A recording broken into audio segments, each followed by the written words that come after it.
সবাই বলছে নাকি যে কালকে সরকার থেকে যে নোটিশটা দেওয়া হয়েছে, তো সেই নোটিশে পরিষ্কার লেখা আছে যে যাদের বাড়িতে 3টের বেশি রুম আছে বা যারা ইনকাম ট্যাক্স দেয় বা যারা জিএসটি আছে তারা অন্নপূর্ণা ভাণ্ডার 3,000 টাকা পাবে না।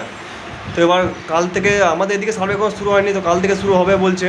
তো এবার বাড়িতে বাড়িতে সার্ভে হওয়ার পর যারা অরিজিনালি প্রাপক তারাই একমাত্র অন্নপূর্ণা ভাণ্ডার টাকা পাবে, আর যাদের 3টের বেশি রুম আছে বা যারা জিএসটি বা ইনকাম ট্যাক্স দেয় তারা পাবে না।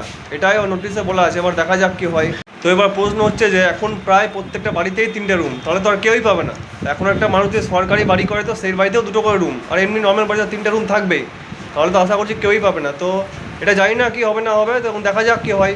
আর যাদের ফর্ম রিজেক্ট করেছে তাদের প্রত্যেকেই একে একে ডাকা হবে।